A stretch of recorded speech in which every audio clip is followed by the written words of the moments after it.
Die, monster! You don't belong in this world! It was not by my hand that I'm once again given flesh. I was called here by humans who wish to pay me tribute. Tribute? You steal men's souls and make them your slaves! Perhaps the same could be said of all religions. Your words are as empty as your soul. Mankind ill needs a savior such as you. What is a man? A miserable little pile of secrets. But enough talk. How about you? Okay, Eli, give it to me. The following contains offensive language and spoilers. Listener discretion is advised. There was a Grey tower alone on the sea. You became my power, my pleasure, my pain, baby. Community reference. Is that a community reference? I don't It's remember. a community reference. Okay, we got one. We got it out the way. Okay, welcome back. back. Batman and community reference because we're checking all the boxes. We're oh, here we go again. We're canceled. We're canceled. All right. Oh, welcome back to the Comic Book Bullies with Nosy Bully. My host Leroy, aka Oshkosh Bagosh, with my co-host. Yeah, this is Eli, aka Pumpkin Bar. There you go. That sounds sexual, definitely. And we're back with the episode. We're gonna jump into it, and we don't know what we're gonna do with this episode. We're just gonna try and just free ball it. You know what? Actually, I got it. You know, I'm gonna look at the notes. I'm gonna look at the notes, Eli, before we get into it. But did you take notes? I took a note. Oh, yeah. Anything past that, it's whatever. Also, want to give look at you putting in effort. Yeah, a little effort. So yeah. Also, want to give a shout out to our third co-host, the AI. All hail the Doombots. Eli, one of these days, I'm going to get comfortable enough to start incorporating the AI in this podcast. But I don't want to do it yet because, like I said, we're from the 80s. We grew up on how AI is going to eat us alive and destroy us and all the shit like that. So I've been hesitant to embrace artificial intelligence. Well, cool. Can you make me look like Conan then? You don't want to look like Jason Momoa? Oh, yeah. Like I said, I suppose, yeah.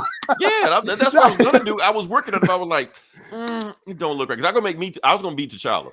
Yeah, well, my complexion matches Jason. You know, Aquaman, like, you know, bulging checks and stuff like that. I'm working on it. Don't worry like that. Doombot, help us out when we get to that point. All right. But, Eli, before we get into it, we got to do our annual Halloween do's and don'ts. Is it already that time? Well, see, here's the thing, because Halloween is actually the week after next week, but we already know that the parties are going to start next weekend. That's right. Yes. Yeah. So it'll happen. Everyone will be hungover from their racist costumes. Right. So that's why we got to do our due diligence every year to make sure that people understand what not to do and what to do on Halloween, even though we know nobody's going to listen to us.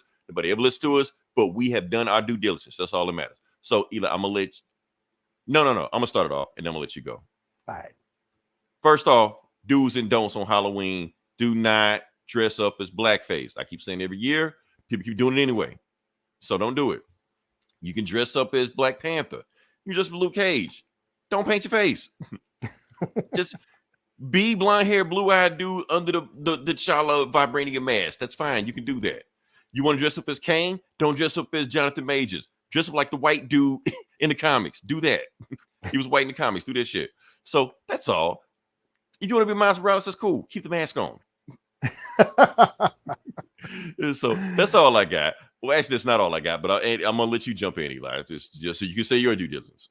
Oh yeah, yes. For Indigenous folk, Halloween can be a trying time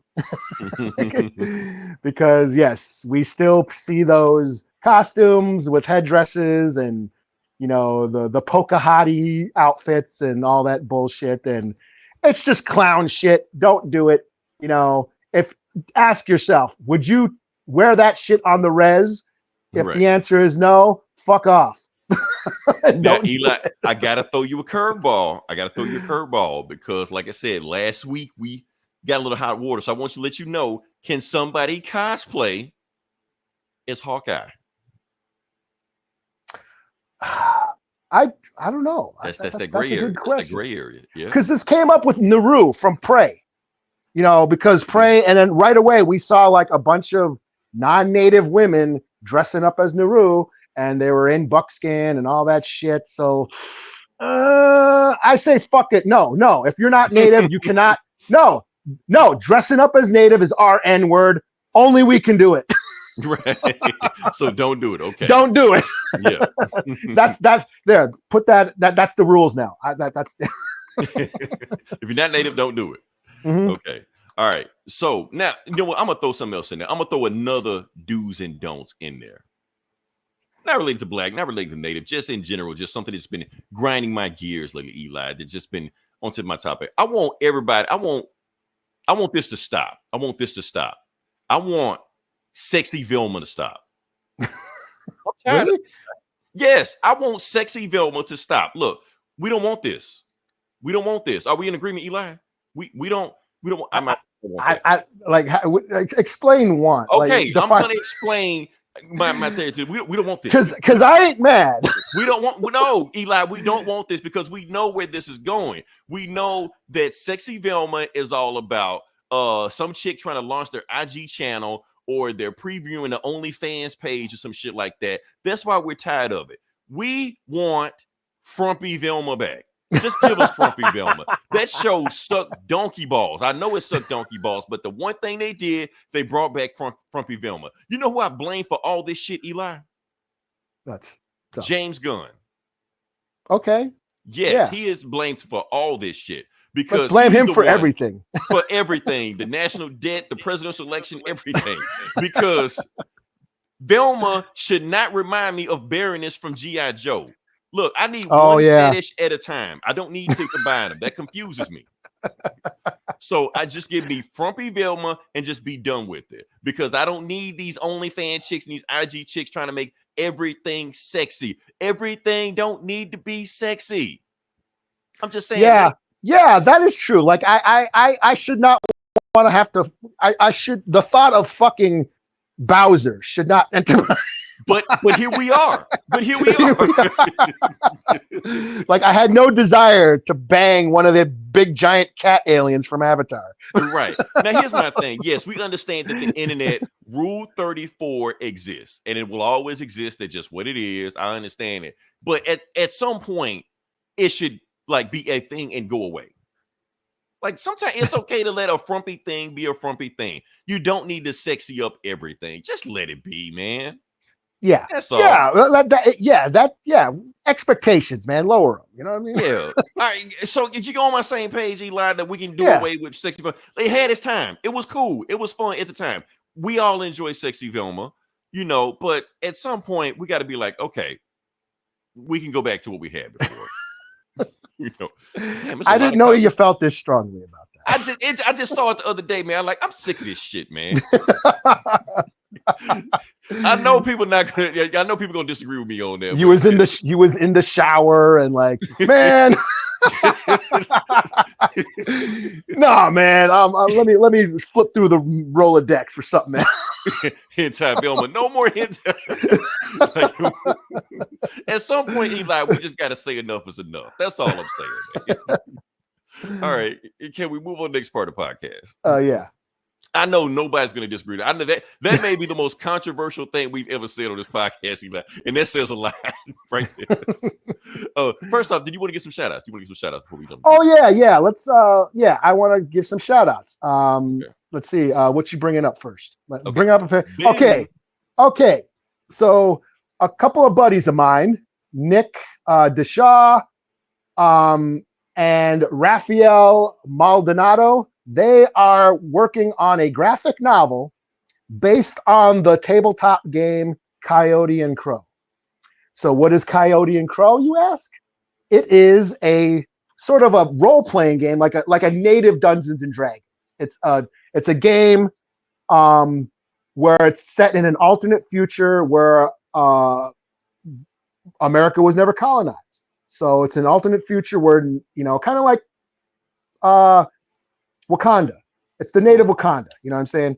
So it exists in this alternate future where natives were never colonized, and there's these different missions and tribes and powers, and it dips into, you know, native stories and stuff like that, origin stories, and so like I said, Nick and Raphael, they are launching a Kickstarter to get this graphic novel done. So check out the link if you can help out. I don't think the Kickstarter's launched just quite yet. It's coming soon. But yeah, help them out if you can. It'd be cool to get, like more indigenous artists doing indigenous art and comics. So yeah. All right, shameless plug. Check them out. Okay. Give you another one. One more. All right. Boom. And yes, shout out to Donut. Donut Scary Movie Night. Donut, he is a drag queen that hosts a horror show every night. Like, he got me through the pandemic. When the lockdown back in 2020, COVID hit, his show gave me something to look forward to every night. He was streaming his show every night. And yeah, it got me through the pandemic. I got to know him. I got to know all his buddies in that community. Shout out to the Sprinkles. Anyways, he has a Kickstarter as well. He has a Patreon. Every year he's been doing a Halloween special. So he's looking for, a GoFundMe. If you can help out, fund his Halloween special, that would be awesome. Like I said, he's a homie of mine. Check him out. Donut Video. He's on YouTube. He's on Twitch. It's spooky season. So every night of October, he is hosting a horror show. Lot of fun. He's funny as hell. Really cool cat. And yeah, it sucks. I haven't watched Donut Scary Movie Night in a while. I apologize to Donut and the Sprinkle for that. I've been working nights lately, and I just haven't been able to watch it. So kind of sucks. I've been missing out. But anyway, if you can help him out, give him a look. Donut Video. Oh, also, everybody comment what's in my cup. Just lemonade? Maybe. All right. So let's move on past that. Okay, can we move on to, I guess, the big thing, the thumbnail, what we came for? Sure. Okay, so like I said, you see on the thumbnail, what we came to talk about is the best horror games of all time. Like I said, anybody can comment. If you have a favorite horror game of all time, comment below. Let us know. Eli's going to jump into it, give his favorite horror games. Eli, you give it to me because I don't know where I put whatever, but I think my eyesight is good enough to see what I plugged in there. So you just give me something and just go with Friday the 13th, right? Which one? Oh, the one that we played. The one that we play, yeah. Why did I not get that? I should have got that one. I should have got that. But let's see. Where is it? You know what? I can't find it. I don't know where it went. My eyesight's not as good as I thought it was. Nope, not that. Resident Evil. But go ahead and talk about it. I'll find it. Okay, so Friday the 13th, the video game. Yes, there was an old Friday the 13th game on the Nintendo back in the day. Kind of a goofy, fun little. That's where that shit came from. Yeah, a little hard, a little had kind of hard, but no. Back in 2016, 2017, they launched the Friday the 13th online game. Mm-hmm. And where you can play as Jason and you can play as the counselors, and the game was set at all the different sites from the movies, like the camps from the movies. So if you were a fan of Friday the 13th, you could see all the Easter eggs. Like those locations were like spot on, and of course the kills. You can pick your Jason. You could pick, Baghead Jason, from part 2. You could pick Jason X. Who's this? Jason X. He was like, let me explain. Okay, so Velma wasn't black on the show. She was actually Indian. Not Native American Indian, like West Indian. South Indian? Yeah. Southwest Indian? Like Hindu, South Asian. Yeah. That's what she was. So that's what it was.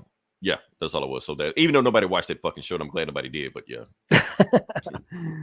But yeah, you could choose your Jason. Kane Hodder, Zombie Jason from part 7, part 3, and each one had different abilities, different powers and stuff. And then you could choose your counselor. And it was all online. Well, they did make a single player mode after a while, but it was mostly online where you would team up and hide from Jason. You know, kind of similar to well, that's kind of what the horror games are going now. We had Dead by Daylight, sort of the same sort of concept. Your one killer is trying to kill the All rest right, of the.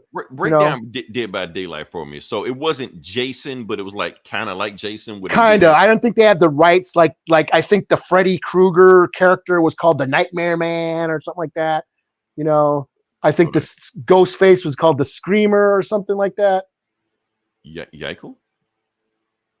Yeah. Okay. I hope they're not. I hope they're not doing anything sexual.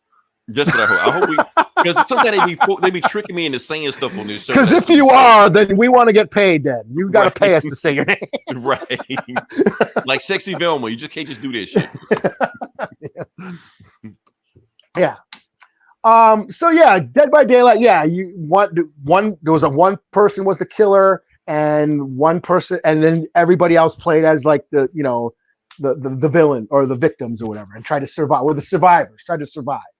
You know, and that's the concept of the Friday the 13th game. So, and we played it one night. We on one of the Friday the 13th, we twitched me, you, who else was it? Was it Gabe? Who played with us? Gabe was there. Gabe was there. Yeah, Anthony. And yeah, like, and as far as the horror element, yes, the kills were really solid. It was the kills are very gory. But I remember one of y'all. I remember I was a counselor, and I was hiding in one of the cabins, and one of y'all came busting through the wall, scared the shit out of me. It definitely wasn't me. I was still playing the game. So. It might have been Gabe or Anthony, but yeah, scared. I was like, oh shit! Like, so this game made me jump.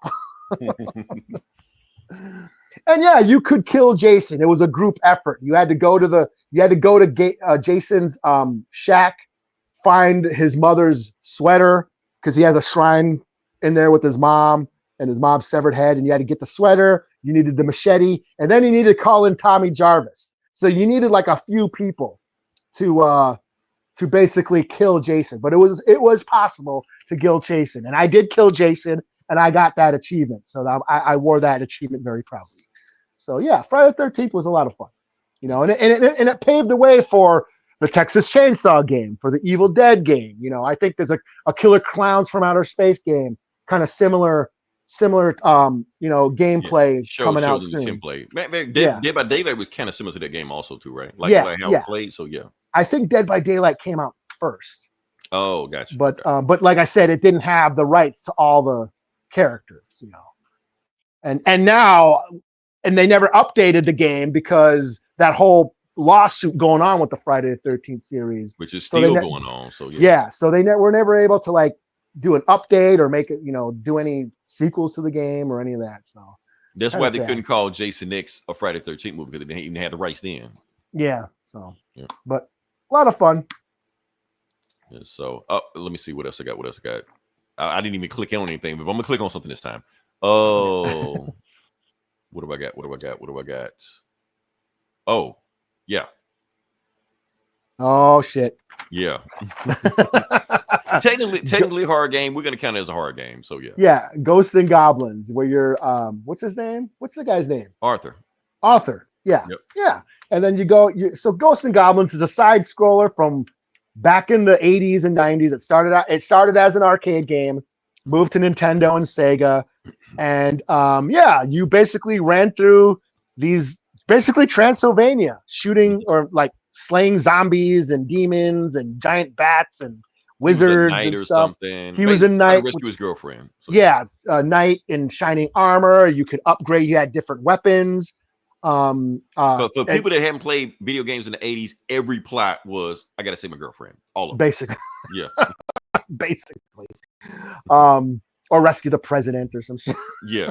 Like the bad president was kidnapped by ninjas. Are you a bad enough dude? Yeah. But yeah, you had to fight through like all these several levels of, side-scrolling adventures and killing bosses at the end, various big giant monsters, and then you had to fight Dracula at the end. I never beat this game.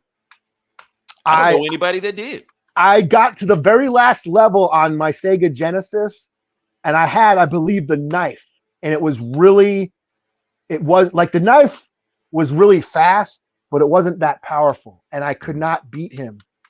I just never beat this game. But now, you do know that when you beat the game, you don't beat the game. In order to beat the game, you have to like go backwards. Like you get to the end, and then you got to go back to the front, to the beginning. That's I how did you not beat know the that. game. Yeah. So even if you would have beat it, you still wouldn't have beat it. And But going back is even harder than it was going forward. But a couple of years ago, they did they did a new version of this, a new version of Ghosts and Goblins. I had it on the PS4, just as hard.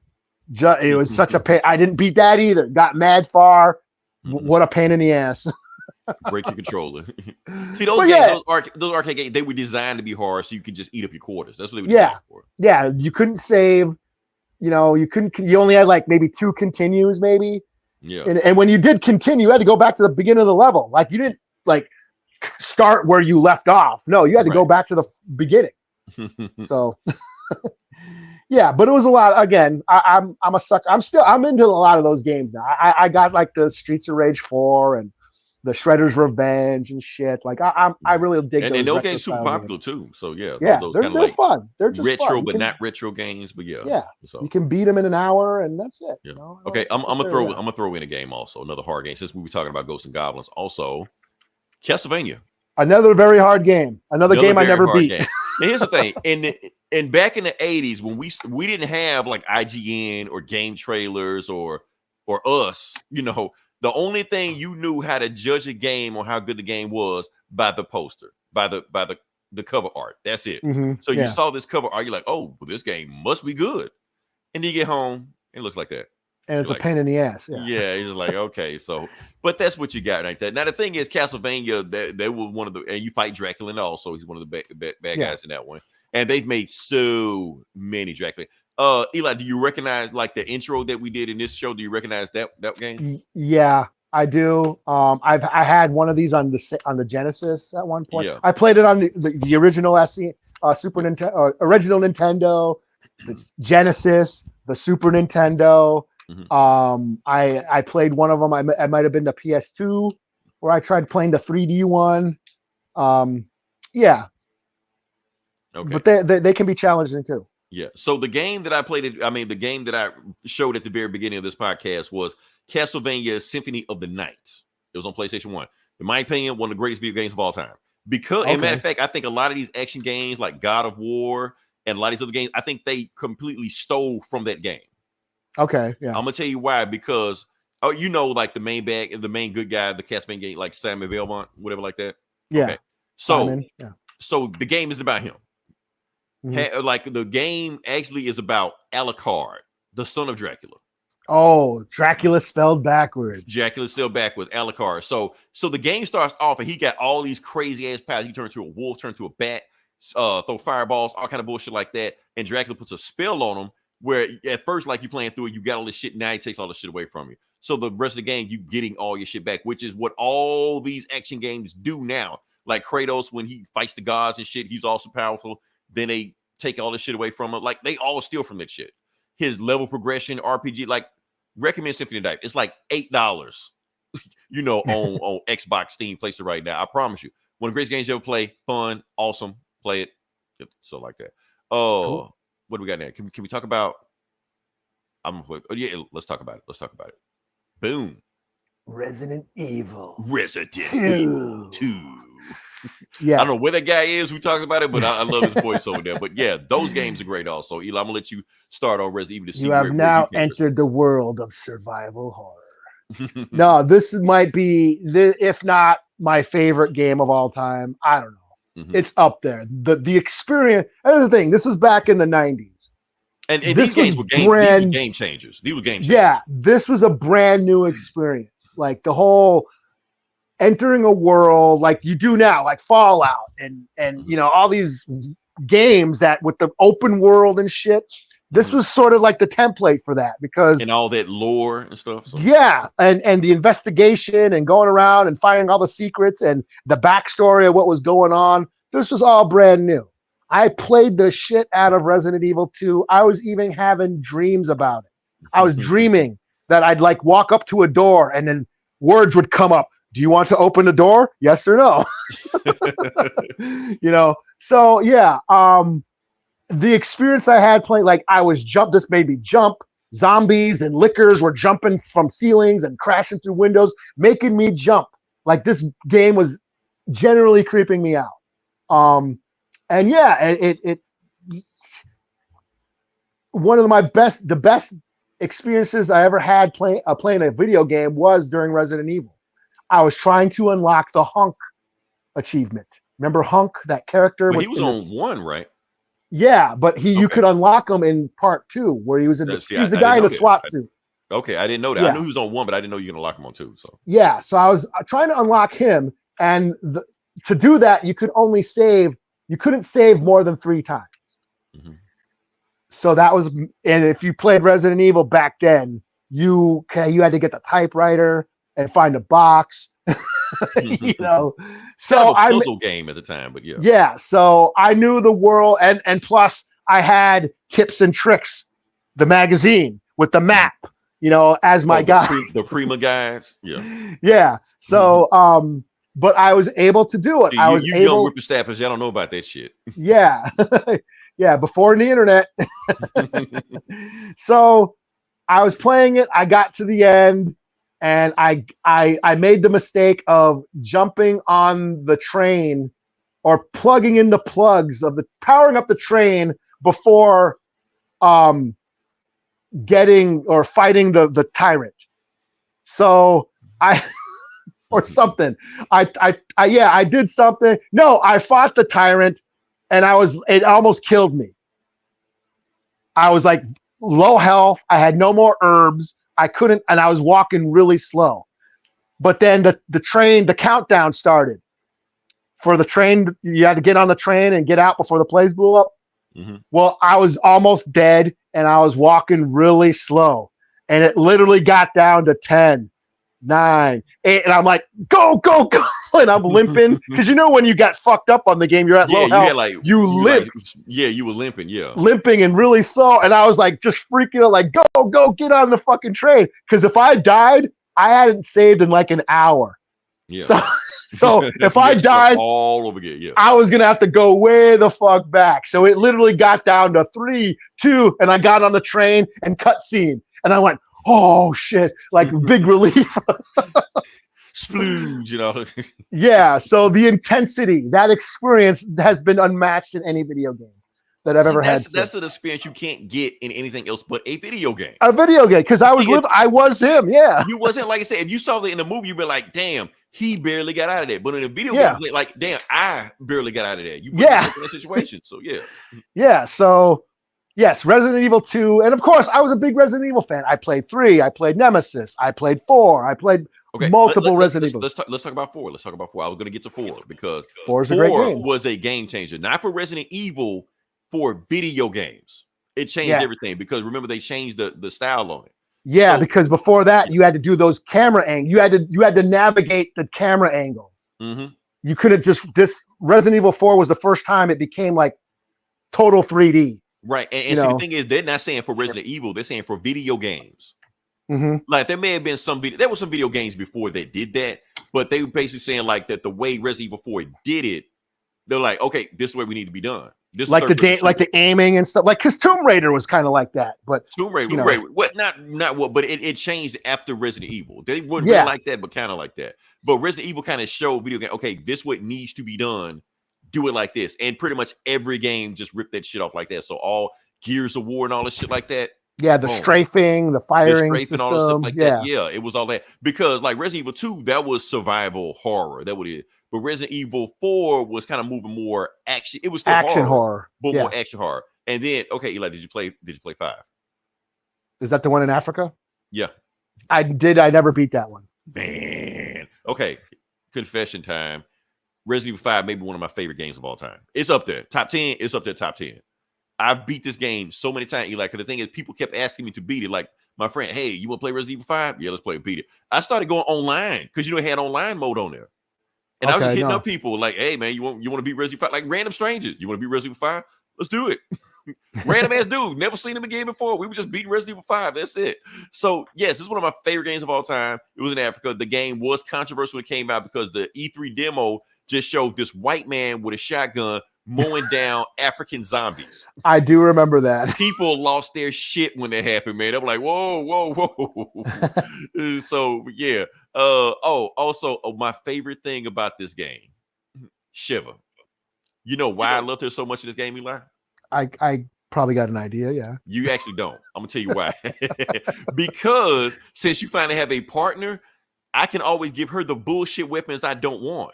Medicine, potions, all that shit. So my backpack, I just throw her shit in there. Meanwhile, I'm carrying guns, AKs, Magnum pistol, hold my drink, bitch. And shit.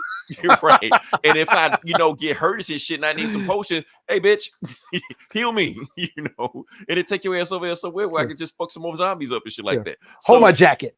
Right. That's all she was for. She was my pack mule. That's it. So your coat rack, yeah. Right. So when Jumanji, when they had Kevin Hart, they called him a pack mule. They reminded me of fucking Resident Evil 5. Like, oh damn, she was this shit. So yeah. Now let's keep going. Let's go. Okay, Eli. Obviously, so you barely played 5. Did you play 6? Yeah. See, after 4, I got a little. I didn't beat them. I kind of. By that time, I had started having kids, and I just didn't have time for video games as much as more. Okay, don't worry. I had time enough for both of us. So look. IGN shitted on this game so hard that it almost kind of killed the franchise for a while because they gave like a 3 out of 5 or 4 out of 5, 4 out of 10 or some shit like that. Now, like, the game wasn't bad. It was fun. Code Veronica. Yeah, I remember Code Veronica. Code Veronica, yeah. Yeah. Fun fact. way before this, yeah. Way before this. That actually before Resident Evil 4. Like, yeah, it was like somewhere between 3 and 4. There was Nemesis, then Code Veronica, then 4. Okay, so fun fact, when they were working on Resident Evil 4, they were trying to make it more. Actually, that's where Devil May Cry came from. Devil May Cry came from a build they were making of different of Resident Evil 4. They were like, okay, it's a little bit too action oriented. Yeah, let's make it like that. Matter of fact, that's what I heard. I heard Devil May Cry was going to be the new Resident Evil game, but they're like, no, this is way too actiony. So let's make it its own thing. Let's make its own thing. But Devil May Cry, the first one, is damn near a horror game. That's a great game. I guess it is. It's got some horror shit in there. So yeah. Oh, you're fighting. He's a demon slayer. You're fighting demons and monsters and shit like that. Those games are awesome. Okay, so I'm bringing it back full circle. So let's talk about Resident Evil 6 for a second. So there's 3. The game is pretty much split up in 3 games. So because the thing is, when we started getting Resident Evil 4, Resident Evil 5, they were like, okay, it's too much action shit. We're ripping off Gears of War a little bit too much. Let's bring this bad boy back. So a third of the game was like pure horror, like taking it back to Resident Evil 2. Then the part of the game was pretty much just Gears of War clone. It was like Chris Redfield and some other guy blowing up shit and zombies, shit like that. But the third part of the game was Wesker's son. You remember Wesker, right? Wesker, yeah. Yeah, okay. So his son was in this game, but his son had like powers and shit fighting into that. It was just Devil May Cry. Okay. So they went full circle with the shit. He had superpowers and shit. So yeah. So it was just funny that they did that. So I know everybody says stay away from Resident Evil 6 because IGN told you to do it. I'm telling you, it was not that bad of a game. Well, my kid loved. He played that. He played all the what do you call it, the remakes or whatever. The remakes, yeah. Yeah, he was playing all of them. I got him into them. He was a big zombie freak, and I got him into Resident Evil. They remade too. So, they remade. I didn't play it. Fantastic graphics and shit. Yeah. Yeah, I looked. He was playing it. I thought it was cool. What's that one with the big giant nurse? Or was she not a nurse? No, the big giant goth chick. That was 7. That big 7-foot vampire chick. Yeah, he was playing that. I didn't play it. I saw him playing it though. Yeah. So I think there's another one we got to talk about. Oh, this one. Oh, okay. I'm gonna throw you a curveball. Gears of War. Gears of War is not a hard game. I'm not saying it is. No, I love that game, but I played multiple and beat the games I played. I've all beaten, but I didn't consider it a horror game. It's not. I'm going somewhere with this. Okay, so it's not a horror game, but do you remember that one level where you had the it was on the first game. It may have been in some other way, but I remember in the first game where you was fighting the bad guy, and it was like if you get caught in the shadows, game over. Oh yeah. Remember that part right there? Those like big worm things came out. It was like you didn't see him. You didn't see what it was. It was like if the shadows got you, it was over with. I remember that. You were like, weren't you like inside a giant monster's guts or something? Some shit like that. That thing was like in part 2. Yeah. That shit was like gross as shit, but it was kind of cool. But yeah. But I kept thinking about that game. I kept thinking like, okay, you got to stay away from the shadows. You got to stay away from the night. Otherwise, these monsters are going to get you. Eli, they reminded me of something. Yeah. Pitch Black. Oh, yeah. It was the same plot the first time. And funny thing about Pitch Black, when the movie first came out, Vin Diesel's face wasn't on it. It wasn't until after he blew up with Fast and the Furious, they're like, oh, yeah, Vin Diesel's in this movie. Let's throw him on the poster. He was barely in that movie. But yeah, Riddick. Yeah. Riddick was on it. And yeah, after that, then Riddick became this. He wanted to turn it into Star Wars and shit, and it didn't. Yeah. Now, that Riddick video game was awesome. Yeah, I never played that. But I'm talking the first Pitch Black is probably my favorite. But I as far as like that's basically a Western in space. Yeah, pretty much. Yeah, and it was a horror movie in space because the thing was, we didn't know who Vin Diesel was, so we didn't know who was going to make it. Yeah, like Riddick was the lone gunslinger outlaw. Yeah, on a wagon train. Yeah, being transferred on a wagon train. They get trapped by the Indians, and Riddick has to kill him. Yeah, and then so what's another one? I think we got it. Okay, so the last one, I'm throwing it. Last of Us. Might we'll talk about Last of Us. Okay. Reason we're talking about Last of Us. Did not beat this game, but what I did play of it, I did enjoy. I beat it on the hardest level. Also, one of my favorite games of all time. It's really, but it really got you. But now keep in mind, as far as I like all the horror stuff and going on there, it didn't go there like Resident Evil does, or those other games. So it's more about the man is the real monster and all this shit like that. But they got some horror shit in there. All of a sudden, like big ass mushroom zombies come out of nowhere, stuff like that, and you boss fights like that. So they really throw some shit at you. But it's really about the human element and the sacrifice like that. So story wise, in a video game, it may be the best story wise video game I've ever played. Did you ever see the movie, The Girl with All the Gifts? I don't know what came out first. I guess I could Google it, but it's a zombie movie, but the zombies are like plant zombies. It's very much The Last of Us inspired. Oh, or was The Last of Us inspired? I don't know what came first. Yeah. Yeah. But it's very, the zombies in that are basically, they look like swamp things, Okay, with the head. And you can tell which one's been more effective because they got more mushroom shit. Like if they really mushroom head, they'll eat you. That's really fucked you up. So that's why, honestly, I played the game so much that as great as that HBO TV show was, it bored me because it was too close to the video game. They're like, oh, that's what I was saying. I was watching the first episode. I'm like, damn, this is just like those cutscenes from the game. It was like they mimicked it just like that. Like the dialogue didn't even change. It's like, okay, if I know what's going to happen, why am I watching this?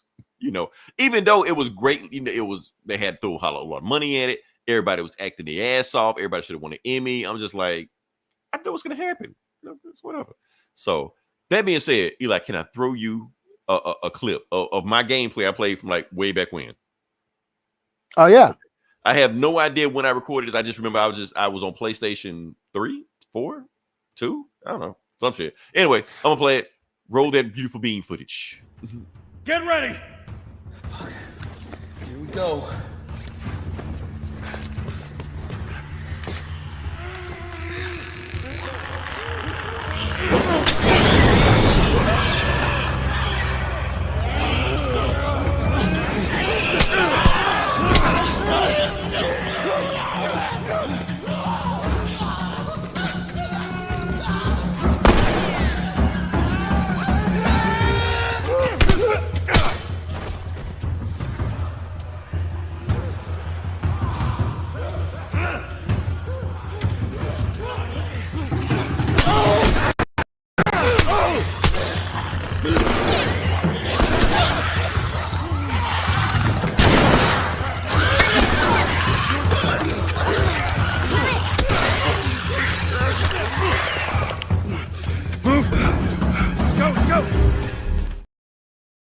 All right, so I'm Cool. gonna give you a little bit, not the whole thing, a little bit. Now, if you notice, Eli, there's no HUD, no heads-up display. Oh, okay. I turned all this shit off. And that was for on the the hardest cinematic level. experience. The cinematic experience. Real cinema. That's the thing I like to do. Well, I don't do it anymore. But look, in the 2000s, I had a lot of time on my hands when I played this game. So yes, I played this shit so much. I turned all the HUD off. I turned all the health meters off. Turned all the ammo, all the shit off. You just feel it. Just go for it.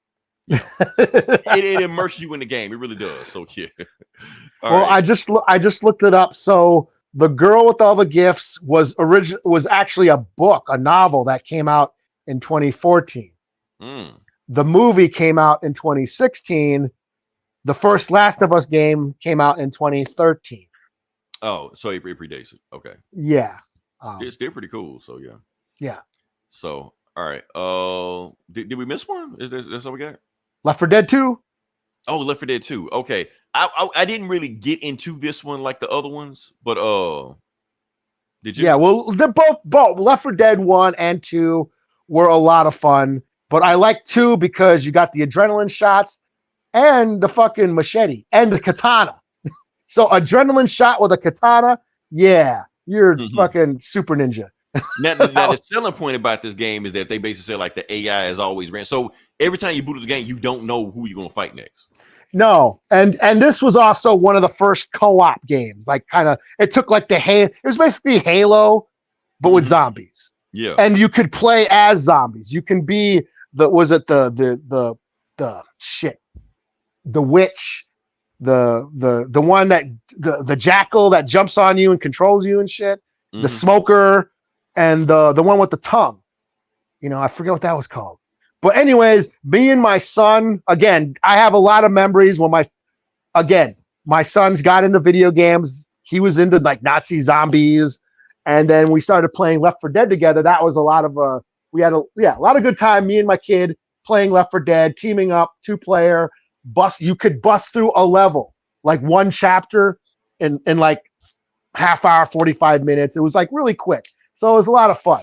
And I thought these were predates the Walking Dead. I mean, the comic book, not the comic book, but the show. The show kind of like ruined shooting zombies because they established that if you shoot gunshots are loud and will attract zombies. So do not use your guns if you don't have to. Okay. That's what the Walking Dead TV show sort of like invented that trope. But Left 4 Dead was just unload. So yeah, getting ammo, choosing which character, and just unloading on zombies. It was just a fun game that I played with my kid. Have a lot of good memories. And it's sad that they never made a sequel. Because was it Valve went out of business or whatever? Hell no, they run Steam. Okay, well, they never made a sequel to this, and I don't know why. I guess they make so much money on Steam, they're just like, why even bother making video games? Yeah. So, yeah, we were always disappointed that we were like, they never made a sequel to Left 4 Dead. Yeah, because the dude that owns Valve, he's like richer than God now. That dude swimming. Oh. Yeah, I mean, I think there was one game that was like similar. I can't remember what it's called.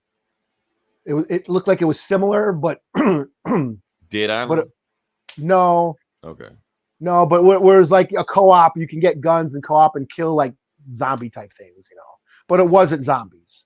But it was very similar to Left 4 Dead. It just wasn't Left 4 Dead. So okay. But yeah, I mean, I had a lot of fun with these games. My kid like loved zombies. He gets that. I think Left 4 Dead is what got him into Resident Evil. And Nazis. My kid was a wizard at zombies on Call of Duty. Like, he unlocked. Yeah, he was so into Nazi zombies or zombies. That's what I was just about to announce. You beat me to the punch, because technically, if we're gonna talk about zombie games, that is the biggest zombie game on the planet. Yeah. So. It started. It started out as just Nazi zombies. It was an unlockable level when you beat. Was it World at War? One of those. Yeah, and then what was that second one? would have had Nazi zombies again, and it was in the movie theater. That was my favorite. That was the one I was really good at.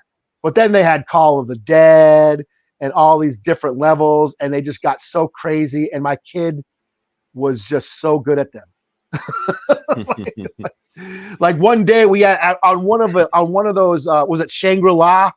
He made me, my his brother, my cousin, like we all had to like get our Xboxes and play so he could unlock something on that Shangri-La level, but we all had to be doing something at the same time in different places. So that's how deep he was into that. Yeah. But yeah, Nazi zombies was a lot of fun too. Hold on, let me see. Hope I hit me against the wall. I love. Okay, I didn't mean to click that one. Thanks for listening. Is that a Britney Spears song? Hell, I don't know. Hit me, baby, one more time. What was that song? Hit me with your best shot. Who is that? Pat Benatar? That's Pat Benatar. Maybe it's that.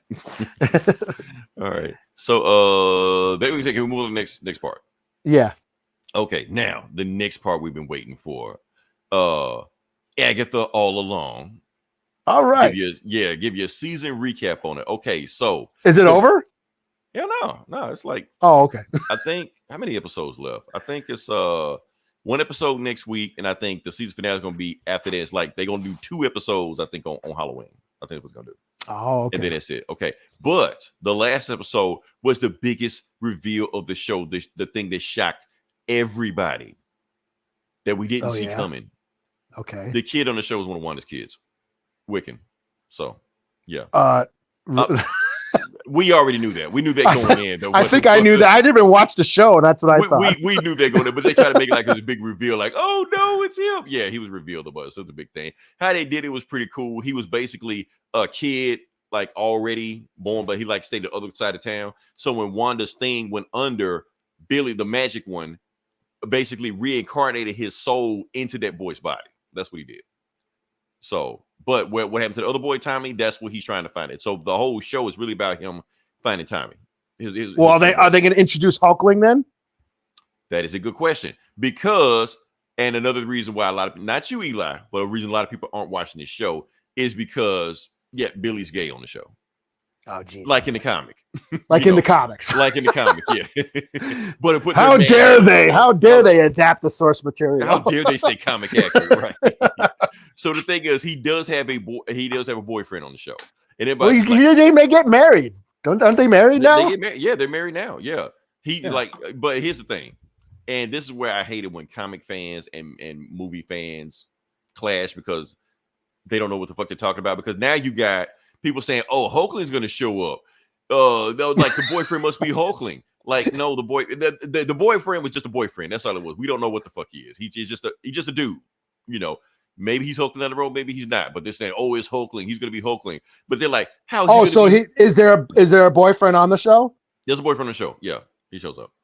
Well, that's what I would be thinking. I haven't watched the show, but that's what I would be thinking. Right. I mean, logically speaking, it would be okay. Maybe it's Hulkling, but as of right now, he's just a dude. He hadn't done anything. You know, he barely shown up. He was like in one episode, shows up, and then that's it. But here's the thing: but people are like, "How is Hulkling going to show up when they already have a Hulkling in the MCU? He was on She-Hulk." Like, you fucking dumbasses. Okay, so let me break this down. Hulkling and Scar are 2 different people. Scar is not Wiccan's gay boyfriend. He's not. He's Hulk's son. So Hulk's son is not gay. Wiccan's gay boyfriend. 2 different guys. They're different. Matter of fact, Hulkling is not even a Hulk. He's not a Hulk. He's not even a Hulk. He's like half Skrull. He just says he's a Hulk, but he has nothing to do with Hulk. Not related to Hulk at all. He's like space wizard and some shit. So hold on. What we got?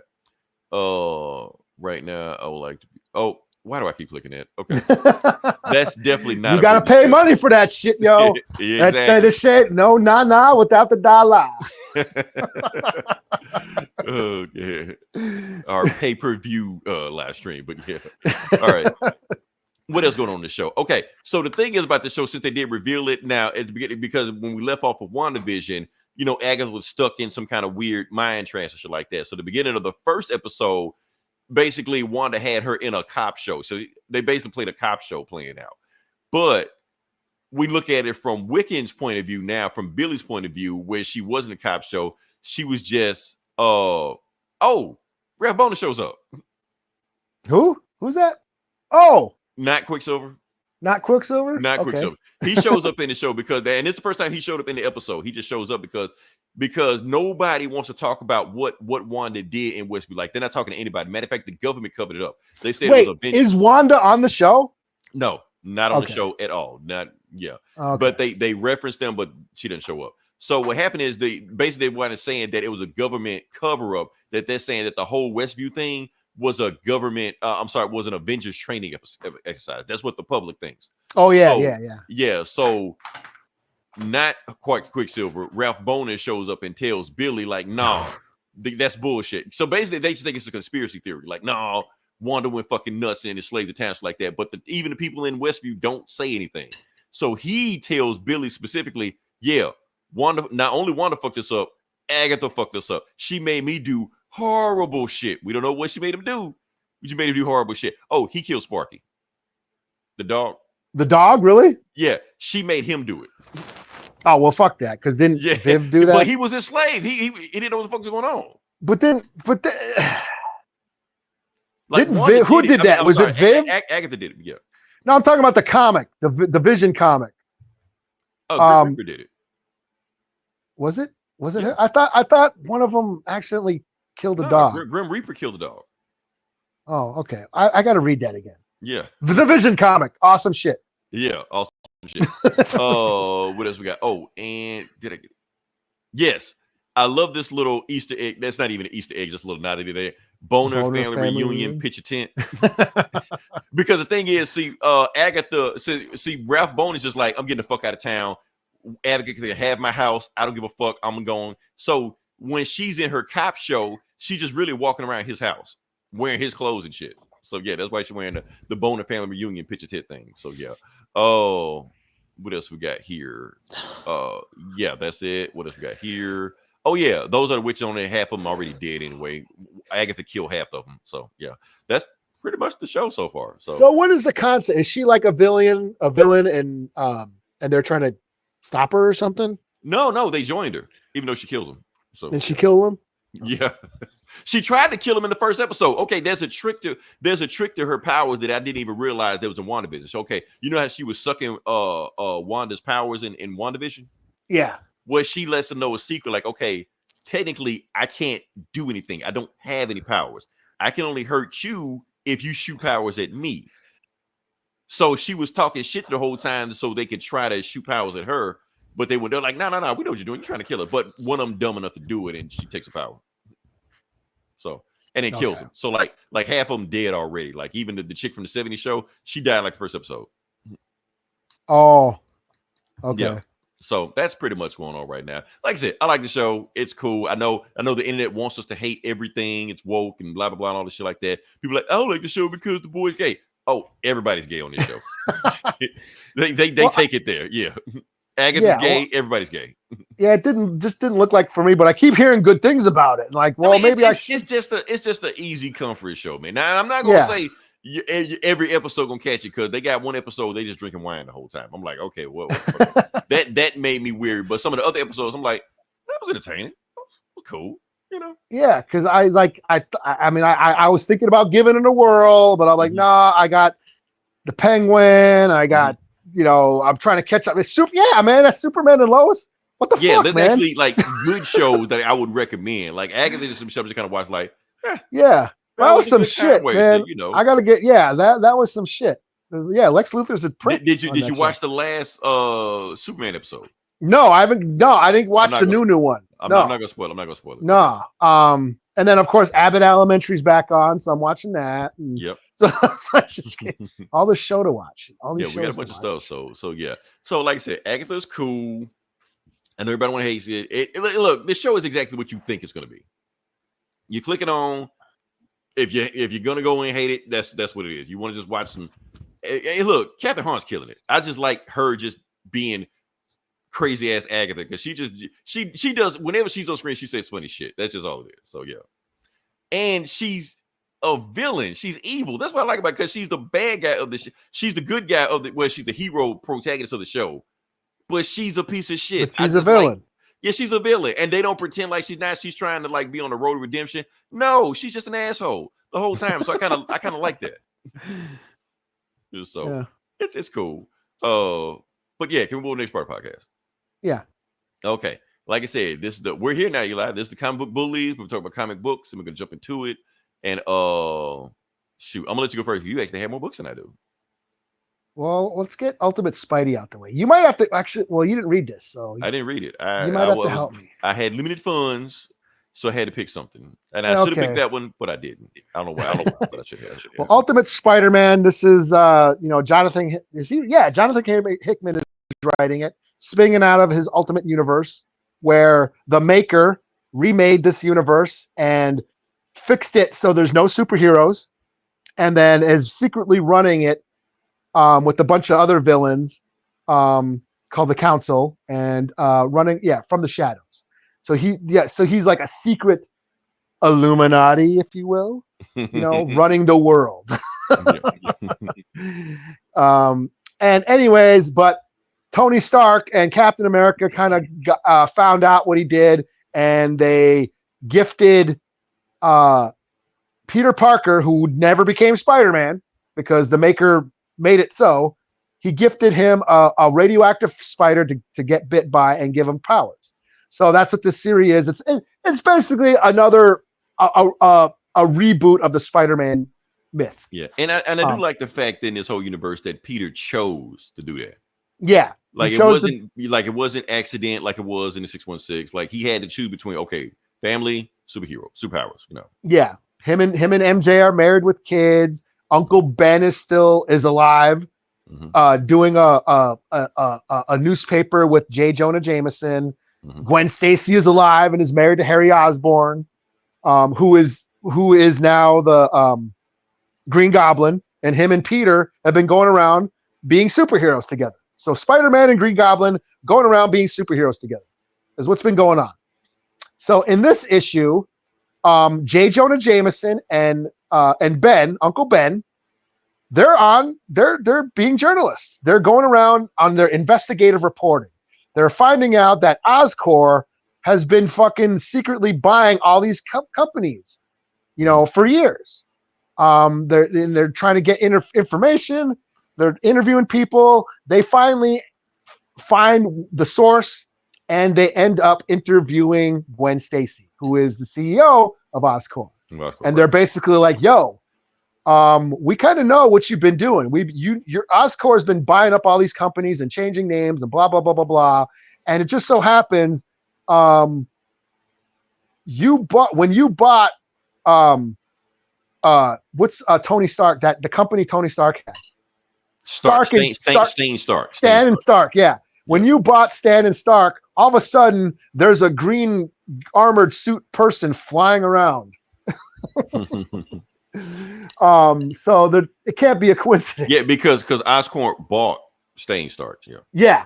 So she goes, "This interview's over, and I'm pulling your funding." So yeah, Oscorp was like basically funding their paper.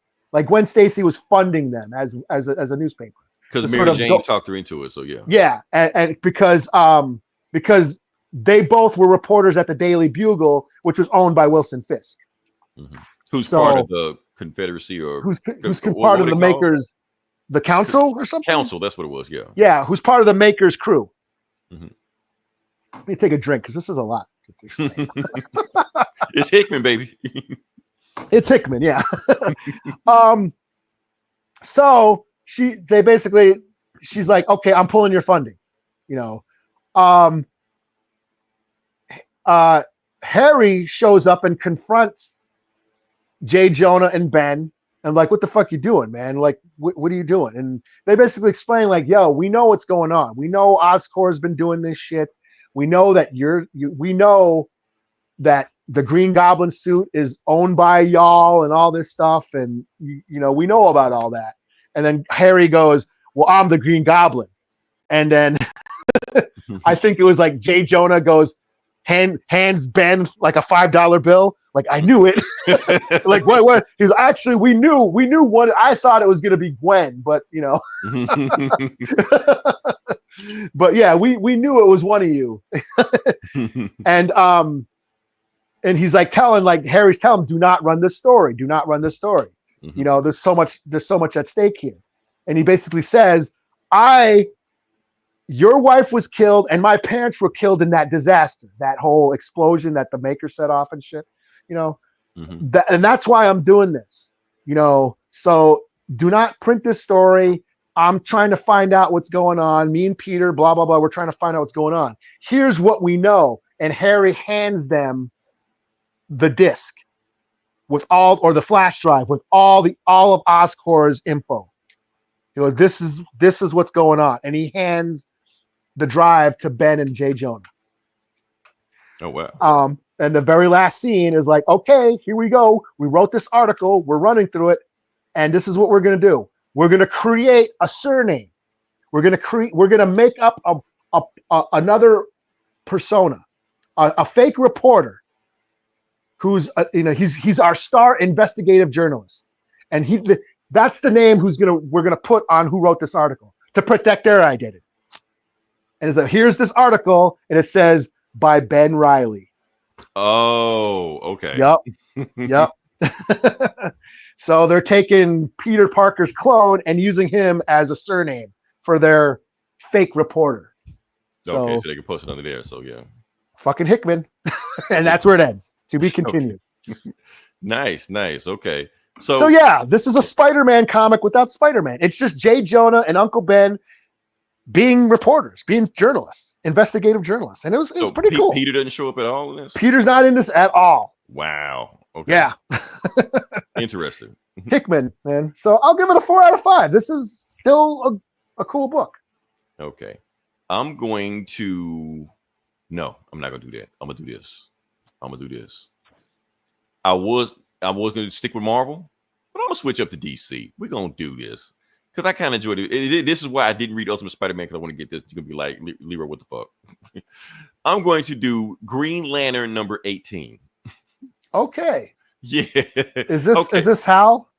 Is this a Hal Jordan? Yes, it's Hal Jordan. Okay. Now, the reason I did this book, because DC is doing that whole all-in initiative. Oh, is this part of the absolute or whatever power? Yeah, kind of absolute, but not all in. Because basically, but DC made a mission statement. Okay, after Absolute Power was done, okay, all of our books are not going to be rebooted, but it's going to be a good point where you can kind of jump in and just, because they're starting all new storylines. So if you haven't keeping with the book, this is a good point to jump in and you can see what's going on. So I'm like, okay, this is a fresh start. I can just jump into the story and see what the hell's going on. Even though it's Green Lantern got all kind of bullshit that goes on around in these books. So here's what I'm going to do in this book. Like I said, they're finally in space in this book. So to explain this storyline, I'm going to all the Green Lantern mumbo jumbo bullshit jargon. Yeah, that's right. Because Hal Jordan was, like, last time I read Green Lantern, Hal Jordan was stuck on Earth. Right. So that's not a thing anymore. They're off there. They're in space now. So what I'm going to do, since they're doing all this space DC mumbo jumbo jargon, I'm going to translate it into Star Wars to make it palatable for everybody. Okay. So let's get to it. Green Lantern number 18. Okay, so the book starts off with, so you see a bunch of dead Hawk people, from Thanagar. Yeah. So that's the planet from like Hawkman, Hawk Girl, blah, blah, blah, Hawk Boy, Hawk Child, Hawk them. They're all from Thanagar. And the planet just got destroyed by Mogo, the living planet. Oh, okay. Okay, let me break this down. Oh, and I love this art by Zermanico. I just like saying the name for one thing. Okay, for those that don't know who Mogo, the living planet is, Mogo is a Green Lantern, or was. He's been corrupted and turned to a Red Lantern. So now he's like Galactus or Ego, because Ego fucks up planets too. So yeah, so Mogo destroyed Thanagar, killed billions of people. There's only 1,000 people left. And you see this little ship right here that's escaping, like in Star Wars, and it's trying to escape Mogo. And the Death Star. The Death Star. Mogo is the Death Star. Thank you, Eli. Help me out. Okay. I was waiting for you to reference that. Here's the thing. When I was thinking it in my head, when I read, I like, okay, Mogo is the Death Star. I like, check. I forgot about it. You brought it back to me. Okay. Thank you.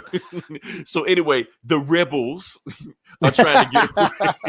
They actually call them in the storyline. So they're on the bridge, and it's like, okay, we're trying to get away from Mogo. And apparently, there's a whole bunch of like all the lanterns in the universe are evil now, except for like Hal and John and some other people that we give a shit about. Everybody else, that's why Mogo is evil right now, and they're all coming for them because they know secrets about what's going on right now. They know that Mogo destroyed them, so they're trying to escape. But the thing is, they can't escape Mogo or the other lanterns.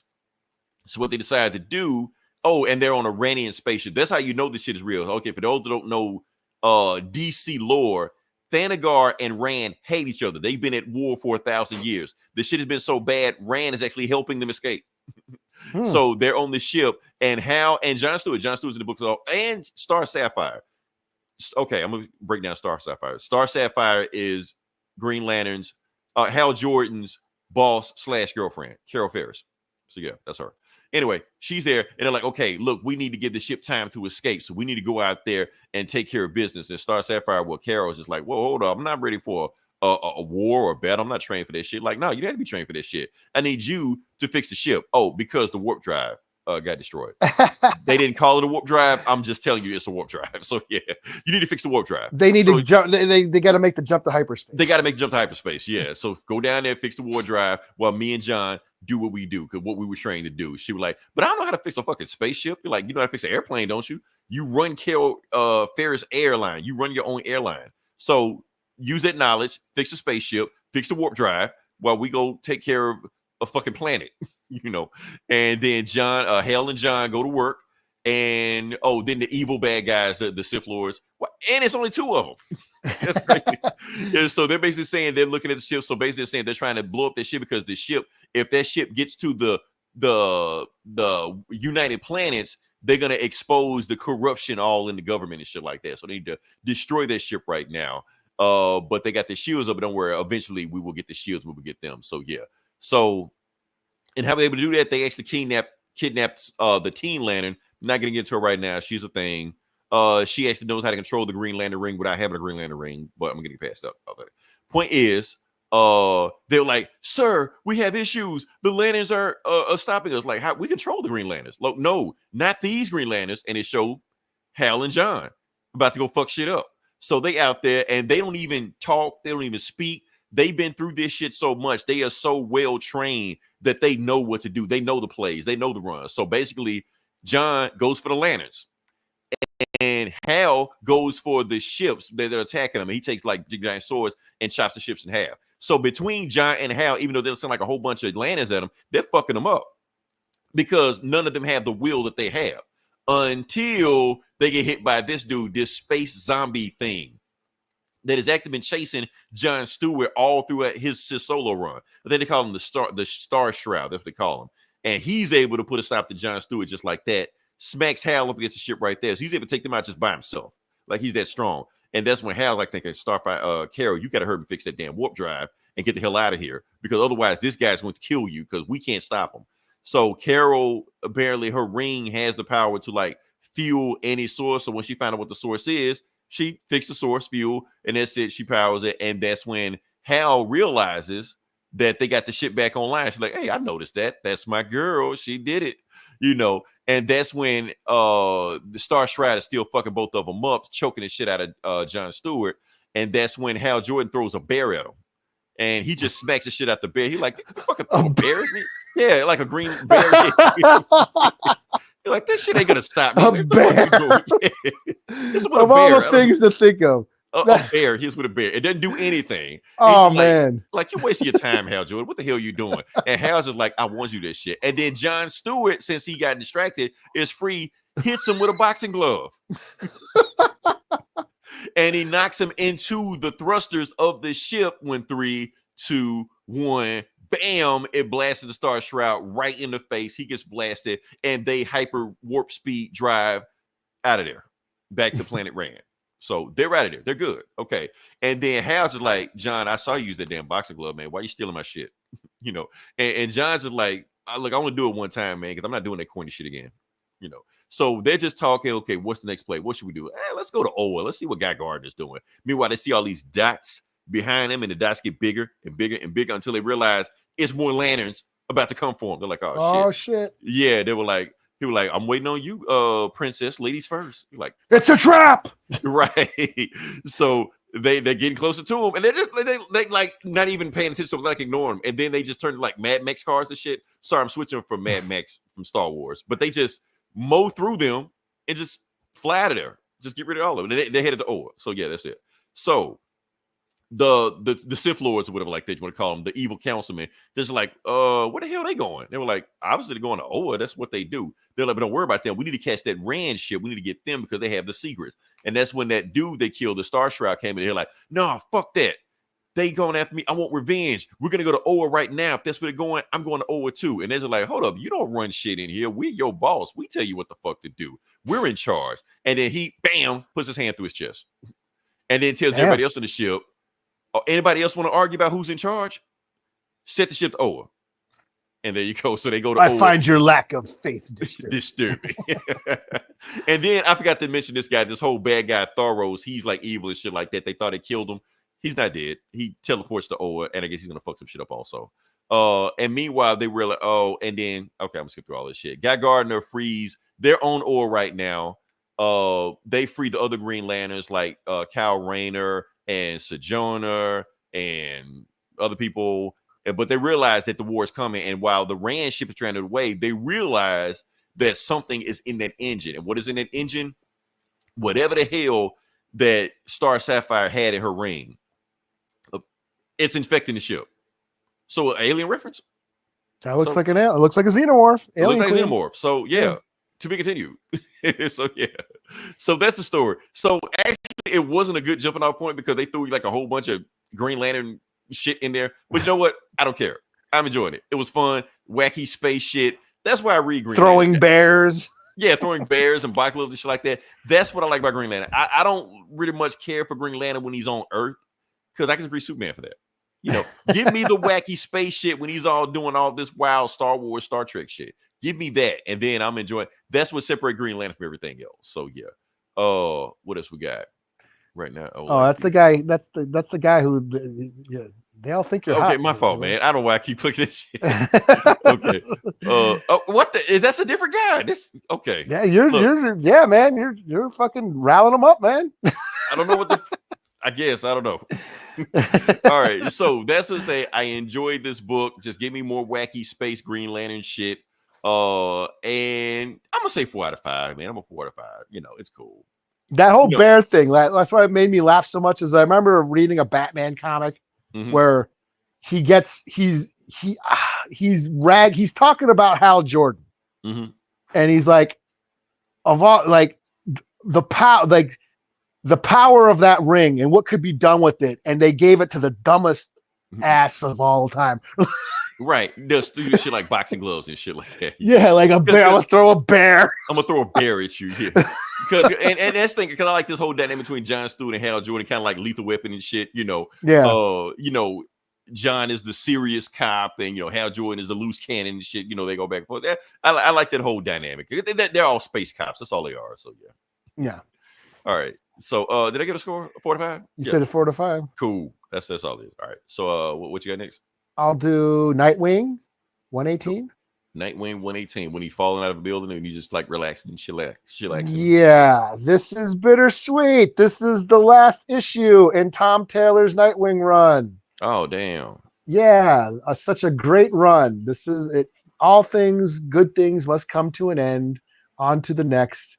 But yeah, so this is the finale of the Nightwing, of Tom Taylor's Nightwing arc. Throughout this series, Nightwing has been fighting that serial killer named Heartless, who's been going around taking hearts out of people and basically acquiring abilities and stuff. And right now, he has framed Nightwing, framed him, and he had all his cronies that he has, his crew. He basically has all their kids held hostage, and he's basically trying to blame all his crimes on Dick Grayson. You know, Dick Grayson, who's been trying to remember, he's a billionaire now. Alfred, who passed away, has left him all his inheritance, and Dick is trying to like better the city. He's opened up, you know, community centers and orphanages and doing all this charitable work with all the money. And Heartless has basically been trying to smear his name this whole time. Basically, this is the finale. He finally confronts Heartless. And it's like, hey, asshole, quit fucking doing this shit, and let's throw down. And then that's what it is. It's the Bat family, you know, Oracle and Batman and everybody. They went and they freed all the children of Heartless's crew, and says, hey, anybody, all you motherfuckers that work for Heartless, well, your kids are now safe. So you don't have to live in fear of this asshole. And they all start turning against him and start beating the shit out of Heartless. And Heartless like takes off running. Nightwing goes after him, you know, chasing him and shit. And remember, Nightwing had that fear of height. He was like battling anxiety. He had this, all of a sudden he had developed a fear of heights, you know, which, you know, kind of fucks with his whole abilities, you know. So, but he went to the Himalayas and trained with Deadman and all that to get, you know, because he said he knew Deadman and overcome his trauma and all that stuff. So Heartless like jumps down a bridge and like running away. And it's like, hey, you think you can catch me? I mean, you know, you either got to jump to get me, or you can walk down the stairs, which is going to take you forever, because he's like expecting him to be, you know, still afraid of heights. And Nightwing just jumps off the bridge and like basically drop kicks him from the bridge. You know, like in the Arkham games where you can just drop down on a motherfucker. That's what he does. He does, takes him out, and basically says, you're done. Also, Heartless had Blockbuster's heart, which is now starting to fail. It's like, why is Blockbuster's heart fail? Well, it turns out Blockbuster had a heart transplant with a gorilla, and now his body's starting to reject it. So now his heart is failing. He's like, quick, I need another heart. And he was planning on stealing Nightwing's heart, you know, but Nightwing just beats the shit out of him. Okay. You know, beats that shit out. Also pulls a gun out and shoots what's the dog's name? The 3-legged dog. Shoots the dog. Bitewing? I don't know. Oh, but the dog got shot. I thought, oh shit, man, this motherfucker shot the dog. You know, the dog doesn't die, so all the animal lovers, calm down. The dog's fine. But you know, the dog did like jump in and like you know, save Dick at one point. But basically Dick talks a bunch of shit to Heartless. He's laying there dying. Is like, yeah, no one's gonna remember you.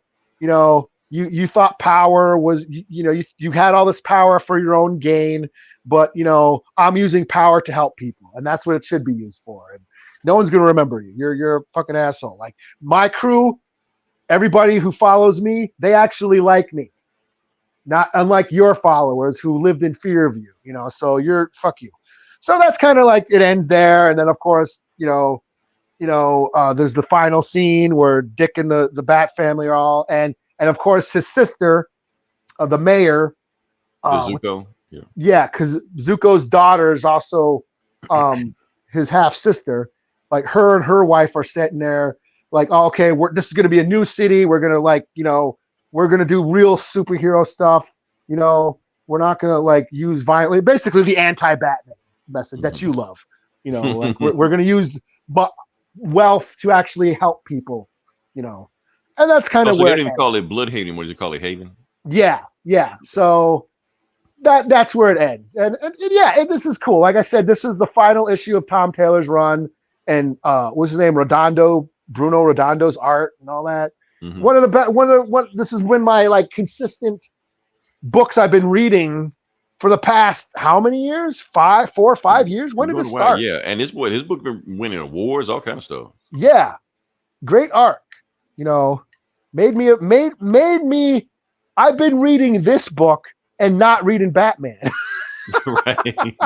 So that's to tell you how great of a run it is. Chip Zdarsky, so yeah. And I'm a Batman fan. I love Batman, and I stopped reading Batman and just been reading, you know, this and Titans. You know, so actually I'm behind on Titans because of Comixology. Yeah, you know? I don't think Tom Taylor's still on Titans though. Yeah. But he's supposed to write detective, right? He's supposed to write detective. Yeah. Yeah. So I'm there for that. And matter of fact, I think the artist on this is no. Mike Jennings. They got a different. I know the artist they got for that. So yeah, but he's awesome too. The one they got going with him. So. But this is great. 4.5 out of 5. It's just a bittersweet sort of issue because it's an end of an era. So. Yeah, people gonna miss this book. I mean, everybody can talk about this book. So yeah, the wars, the covers, storylines, and it's been consistently good. Like pretty much every month, it's been a great book. Plus, this book kind of put Nightwing to the forefront of DC. Like he's always kind of almost there, yeah, not there. This I mean, he was lead. I was reading Titans because Tom Taylor's right. We were reading Superman. No, that was Josh. What was he writing? Action? Wasn't he writing a Superman book? Tom Taylor? Oh, no. Remember Superman, Son of Kal-El. Oh, the John Kent. Yeah. Okay, yeah, he was writing that. And that was good too. Yeah. So I went back and read that book. John Kent never threw a punch in an entire run. Not even when they fought that sea monster? No, remember he talked at Sea Monster in the Leaving. Oh, that's right. Right. Yeah. No shit. Yeah. Well, that was a good run too. That was a good run too. Yeah. Yeah. So. All right. So it's back on me. Yeah. Okay. So here's the reason I didn't read Ultimate Spider-Man, because I didn't want to get burnt out on Spider-Man. Because I had another Spider-Man book I wanted to read. Review.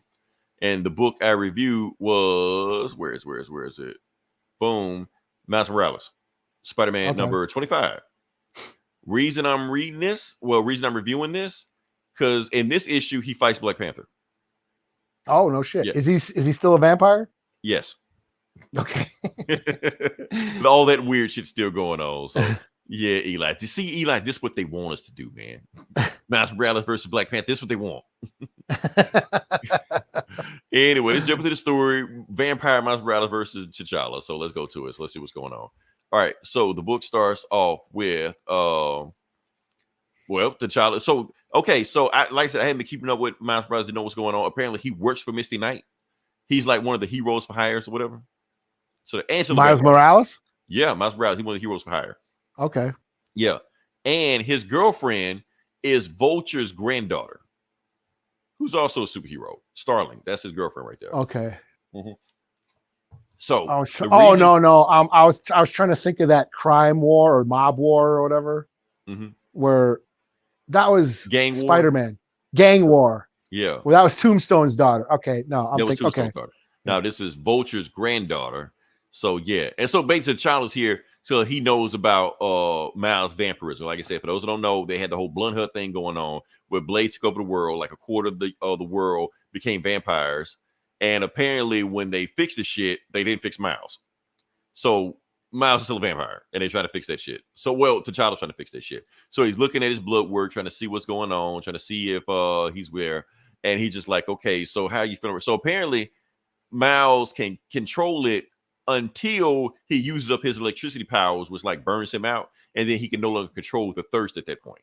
So basically, T'Challa's just like, okay, so we need to find a way to regulate your powers. That way you won't burn them out so quick. You're like, what you mean, like some breathing exercises? No, I was thinking about something else. Let's try this. So do you trust me? You're like, yeah, I trust you. Yeah. You say, okay, good. Let's start. Like, start what? And then his girlfriend, your star's just like, look here, Black Panther. If you hurt my boyfriend, I'm gonna fuck you up. And then Myra like, hey, you don't talk to the king that way. Try to calm it down in front of the girlfriend. So T'Challa's like, okay, I'm gonna test to see how strong your will is. So, like, how you gonna do that? By this. Takes the glove off and cuts himself. So when he cuts himself, Miles loses it. He's like, oh shit, the thirst. I gotta have you. Yeah. So he just jumps up, just lunges at him as fast as he can because he wants T'Challa's blood. T'Challa just casually just sidesteps, like, damn. So not only so they're fighting, well, they're not even really fighting. Oh, he was just like, okay, he's just like, okay, look, Miles, I know what you went through because Blade made me a vampire also. Matter of fact, I had to drink my own sister's blood, so I know what you're going through right now. And Miles like, shut the hell up. We're gonna fight or not. You're like, oh, you want some of this? Okay, you want some of the King of the Dead? Let's go. So they dash it. He lashed at him so like that, and he's like slashed at him. dancing him, and basically Panther's just like, stop trying to hit me and hit me. You know, not only is he dodging every attack he's doing, he's talking shit to him the whole time. He was like, I thought you were Spider-Man, young Spider, little Spider, you know, because you're not showing me, you're not pressing me right now. Matter of fact, I fought a Nancy, the god of spiders. Right now, you not on that level right now. So he's basically trying to get his blood worked up to trying to like really aggravate him. And he's just like, no, I got you right now. He's like, oh, do you have me? And he just throws him across the room. He's like, oh, damn, you ain't shit. Then Miles, so he's like really getting pissed off right now. He bounces off the wall, comes back at him, and bam, finally tags T'Challa. And T'Challa like, oh, okay, Spider-Man, my fault. You are Spider-Man, okay. Yeah, I didn't expect you to lay a hand on me, but look like you did. Now that you did, I think this fight is over. And bam, one shots him. Hits him so fast, his spider sense can't even react to it. Fight's done. Matter of fact, he knocks the vampirism out of him. He's back to normal now. Oh, no shit. Yeah, he's like, okay, you fine now? He's like, yeah, I'm good. So yeah, okay. So what reason T'Challa did that? Because he wanted to see how far Miles had gone with the vampires. Like, he wanted to know if there's a way he can bring him back before he goes to the next step. He's like, now that I know that you're not too far gone, and it's possible to bring you.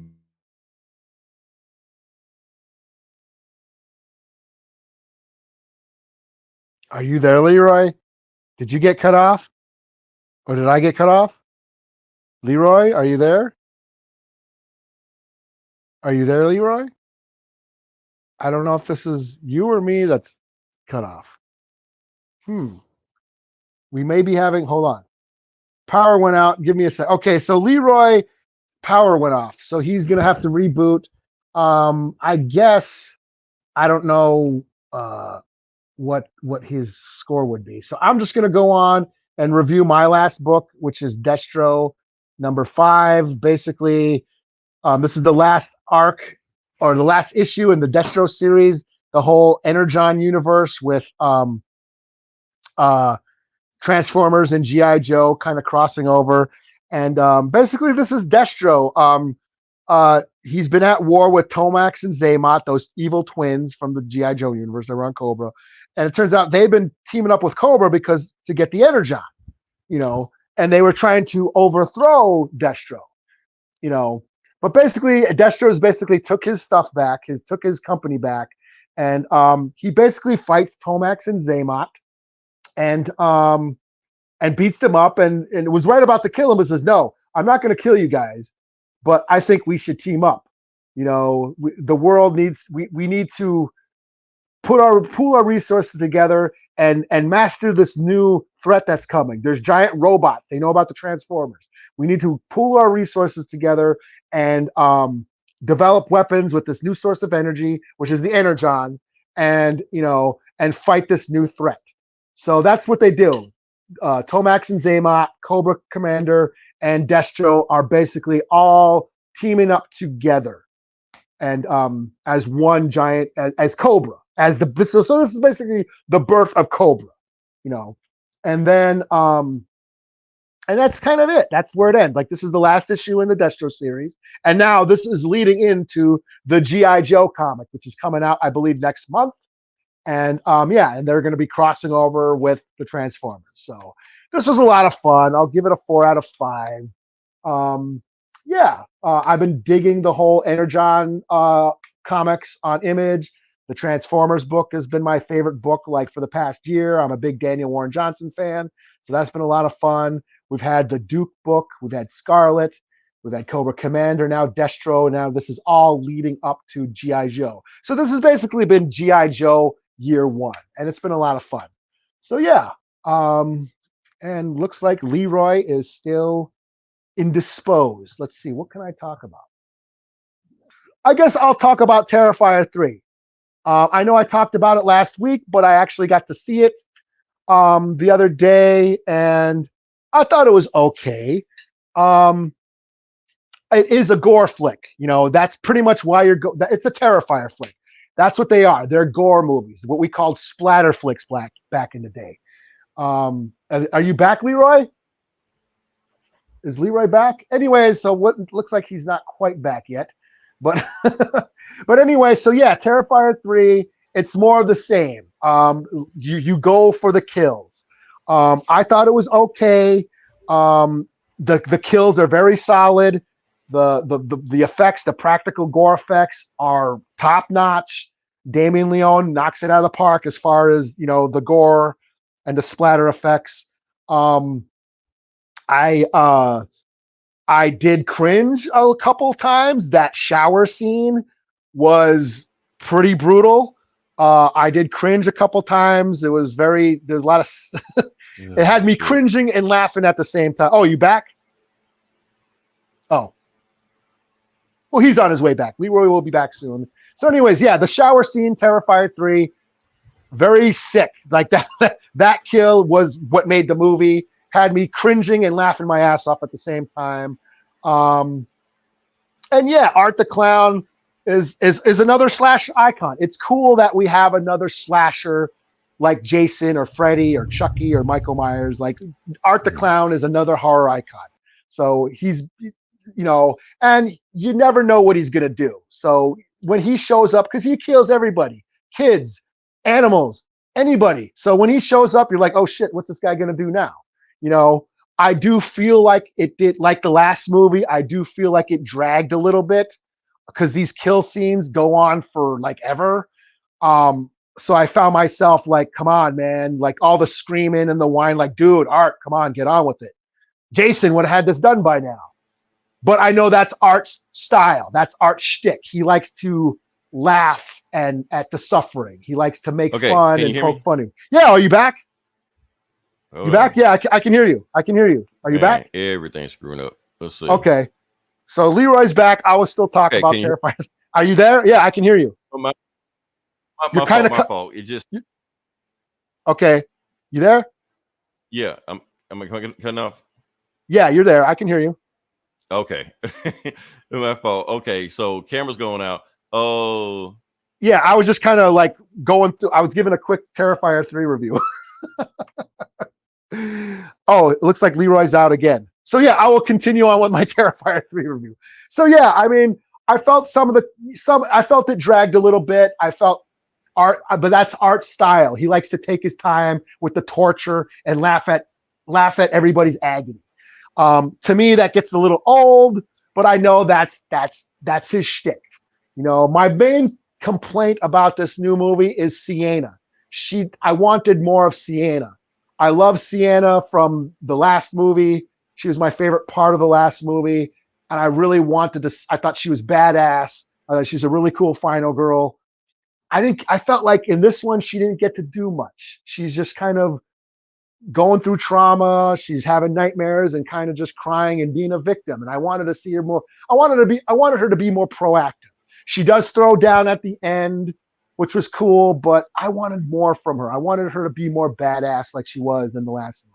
So that's my biggest gripe about is not enough Sienna, not enough her being cool, like being a badass, And as far like maybe that's just me wanting more plot. You can tell, yeah, the plot is very minimal, but you're not going for the plot. You're going to see the kills. That's what makes these movies. There is like a little bit of lore where they're trying to build some sort of lore about Art being a demon, and Sienna has superpowers that she got from her dad, who's a comic book artist, who gave her some magic swords. So now she has some magical powers and she's going to fight demons and stuff. So there's this like sort of Hellraiser, Evil Dead sort of element with possession and all that stuff. But you don't really give a shit about the plot. You're going for the blood. And that's kind of what makes these movies. So I thought it was okay. As just, if you take it as face value, as just like a splatter flick, it's cool.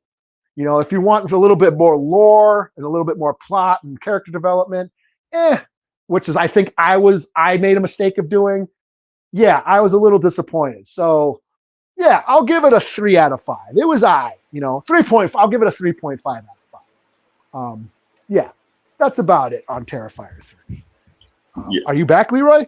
Oh, all right. I can hear you. I can hear you. I am. Okay, so I just reviewed Destro, my last book, and I did a quick Terrifier review. So okay, I'm gonna try to do Spider-Man. I don't know if it'll let me do it. I'm almost done. I'm halfway through because there was some other shit I want to talk about also. So let me see. Let me get it back on here. I rush to get on here instead of just, taking time to make sure everything was Okay, fine. well, it's up. I can see the pages. Okay. You can see the page. If you can't see me, but you can see the pages, so that's cool. Yeah. Okay. Oh, shit. You're out again. Damn. Oh, you back? I'm back. Okay, there you go. Oh, you sound a lot better now, too. I think I hit it by accident. We'll see. Okay. We'll see how it goes. All right. So the where I left off, he smacked the shit out of him, knocked the vampirism out of him, and then what he did next, he was just like, okay, that was part one. I need to see how far you was gone. Now, part two, I'm going to we need to find a way to regulate your powers. Since you can't control your powers on the way Miles uses powers, if he does the electricity powers, he goes all out. We need to find a way to where you don't go all out, you go all out. So I'm gonna basically look in that box and find out what the box is. So he goes into the box. You're like, oh shit, is that what I think it is? You're like, yeah, try it. I mean, go ahead, take it. So next thing, what is it? It is a vibranium Spider-Man suit. All right. That's what I was trying to show. Yeah. Okay. Yeah. So it's Wakandan from love, all this stuff like that. So we got that. He's like, oh, damn. Okay, I got a Wakanda suit. So not only that, but the suit regulates his powers. So now instead of Miles just going all out, just like with his electricity shit, he can regulate his electricity now. Also, since he can regulate his electricity, it calms down his thirst. So it calms down his vampirism. So like, okay, damn. All right, this is some good shit. He's like, oh, what else I got here? He was like, and basically telling him everything on the suit. It's not, even though it is vibranium, it's not as strong as the T'Challa suit. Because since Spider-Man is faster than him, he has to make it lighter so Spider-Man can move faster. So it's strong, but it ain't as strong. Meanwhile, let's cut the Vulture. We gotta cut the Vulture because the reason we're cutting the Vulture is because we get some backstory on Vulture. So his son is a piece of shit. His son ran out on, that's the thing about it. So his son ran out on his family. So to run on his family, Vulture raised his granddaughter on his own. So all the bank robbing, thieving, Sinister Six and all the shit like that, he was doing that to give her a better life. So anytime Spider-Man, Peter Parker stopped him, he was basically, in his mind, he's taking food out of his granddaughter's baby. Out of his granddaughter's mouth.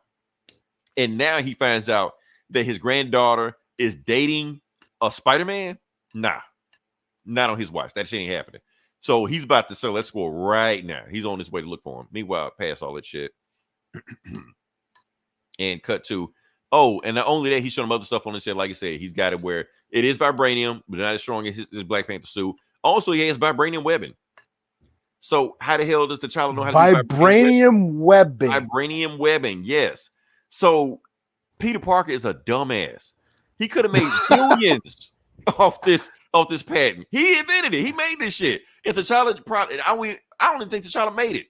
I think he just stole the design. It just threw vibranium on. No, I'm just trying to wrap my head around vibranium webbing. Like, what can it do other than, like, I know he can swing and all that shit. The bad guys can break out of their webbing pretty easily. Like the bad guy, but if vibranium is harder for them to get out of.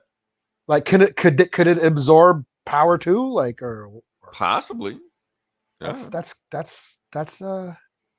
vibranium. Interesting. You kind of do whatever you want to do. Like the writers, whatever the writer wanted. Yeah. Well, I'm saying that, like, can he throw like could he absorb like a cosmic blast and then shoot a cosmic web back?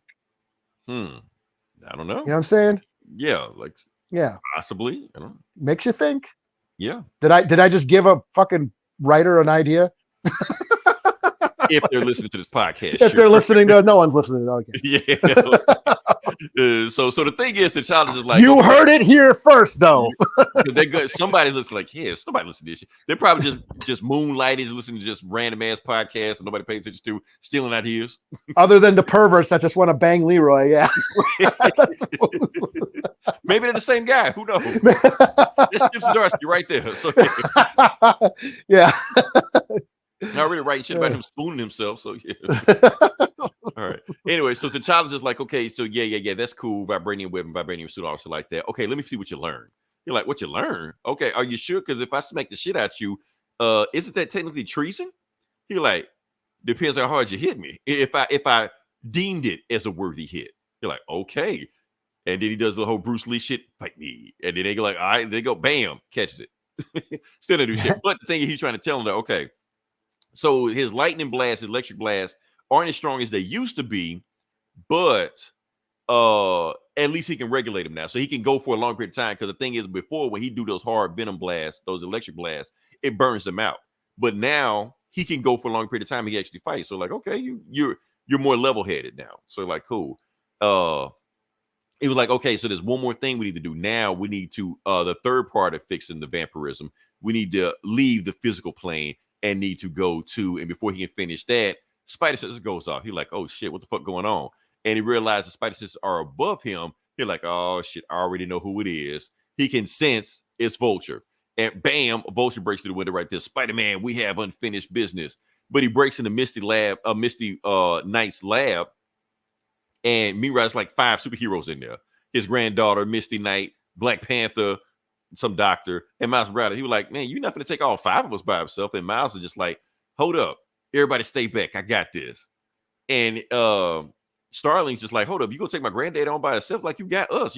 We can just take him on. And the child's like, no, he needs to take him on. Like, he needs to settle the score. Vulture ain't robbing the bank. Vulture ain't he's starting to believe. Right. He like, just like I had to go through my trials as the Black Panther, he got to go through his trials. So Black Panther tells everybody else, y'all stay out of it. That was only them 2. And then he was like, oh, look, man, I left you leaking last time we were fighting. You want to try this again? He was like, you idiot. Let's fight Silence. He was like, oh, Silence. Okay, fine. Let's do this. And you get this panel right here. And this is the reason I want to do this, because you recognize this panel? Nah. That's from JoJo's Bizarre Adventure. Oh, from the 80s. I got I've watched that, and I actually have the DVD somewhere. You got the DVD somewhere? Okay. That's from the and there was actually a fighting game a buddy of mine had back in college where you could play. It was like a Street Fighter with those characters. It was made by the same people that made it. Yeah. Yeah. It was like an import. It was like a Japanese import. So. I might have it somewhere. I got to look for it. Yeah, but it was called JoJo's Bizarre Adventure. And in the manga, they do that exact same. I don't have the panel from right now, but they do the exact same pose. Okay. Like they just stole the panel. To be continued. Well, there you go. Anime influencing shit. Anime influenced the anime. And that's why I want to talk about this. I know it took a long time to talk about that, but shit, camera's still going out. Fuck it. Point is, I was trying to get. You're scaring them all away now. Yeah, now nobody wants to say no crazy shit, spoon me and all this stuff like that. So I'll throw the panel back up, but it don't matter. The whole point is I was trying to make is that I like this because it feels like the writer Cody Ziegler. This isn't a. Oh crap! Damn, did Leroy go out again? Damn, he was right up. Oh, there you are. Right before I got started with it. You're right about to make your point. Yeah. It is that this is a Peter Parker. You can't do a Peter Parker, even though he's fighting Vulture. You can't do this story with Peter Parker because it was got all these people fighting with Misty Knight. You know, he actually got a girlfriend, a superhero now that they're not trying to kill each other and all stuff like that. So it's a fun anime story. It's got like the writing in it. Peter Parker didn't talk like this. This is a kid from Brooklyn talking. So he's got his own style, even though it's different. It's the same. It's you know, it's enough in it that it separates himself from a Peter Parker book. Yeah. Plus, I haven't had this much fun with outside of Ultimate Spider-Man, the Amazing Spider-Man books haven't been this good. Oh yeah, not lately. Yeah, not lately. Yeah, so I give him credit on them. So no, I'm gonna give it a 4 out of 5. I wish the Black Panther's fight could have been more, but 4 out of 5 because I feel like the next issue that's when they're really gonna go to with the Vibranium versus, and I hopefully they'll give some more anime JoJo references in that one. So yeah. All right, so that's cool. What else you got? Or? That's it. Like I said, I already did my Destro book. I actually did a quick Terrifier 3 review. Oh, I want to ask you a question. Yeah. So spoilers for Terrifier 3. Okay. In the beginning, you know, Art the Clown, he gets his head chopped. Well, Sienna chopped off his head in the last movie. And in this one, his body, his severed head, that one Victoria, his Harley Quinn, gives birth to his head. Well, his body, his headless body rises and needs to go get his head. But before the headless body does that, he kills a cop, a black cop, takes that cop's head and wears it. So he's got a black man's head for like he's wearing a black man's head. Okay. Does that count as blackface?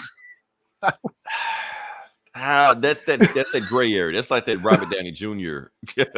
thing right there. I don't like it's such an outrageous concept, but like, damn, he's on the bus and it's just this black dude on the bus in a clown suit and everyone's looking at him and shit. that I'd have to see in context if that makes any sense. It did be like, I don't know. It depends on the context of it. That's all. Okay, yeah, I just thought that's like. Yeah. Like I laughed at it. I laughed. I couldn't say at the top of my head, but yeah. Yeah, I laughed at it, but I'm like, is this like low key racist? I don't know. that gray area, yeah. Yeah. I bet if I tweet about it or something, it'll get a bunch of backlash. And then Terrifier 3 uses blackface, and then the internet will go crazy. Art the Clown is canceled. All this. Yeah, and all that shit. Oh man. Oh, I want to talk about StreamYard. Okay, yeah. Oh, that's right. Yeah. It's about an update, Leroy. Yeah. Okay. I'm supposed to remind you. Because I'm pretty sure other people that listen to this podcast listen to StreamYard also or use StreamYard. Check your accounts because they have doubled the price. Oh, you said that last time. I said it I never said it on the podcast, but I've said it like offline. So, yeah. Okay. So now I'm saying it now. So yeah, they doubled the price. You want to make sure before if anybody's paying before they renew it, you want to let you know. Oh, also the free version is gone for anybody that's been using that. So yeah, we're okay. I've actually looked at the prices. So what I'm going to do is go to the lower tier pricing. For us, what we do, it really won't affect us at all. I'm just letting other people know before they just hit you with that bill. So yeah. Okay. So technically for us, we'll actually be paying cheaper. And we'll be getting less features, but we weren't using those features anyway. So we weren't streaming that 8 different sites and shit like that. We weren't doing that. So yeah. So we'll be fine. We'll be okay. But just make sure everybody else knows that. So yeah. Anything else you got or? No, I'm booked out. I'm everything out. I mean, yeah, we're limping to the finish line right now anyway. So let's go ahead. We went on an epic. We thought this was going to be a quick, we thought we didn't have nothing to talk about. And we had this another epic show. it always happens like that. So yeah. Until then, this is Leroy. This is Eli. We'll talk to you guys next week. Same bullet time, same bullet channel. Boom.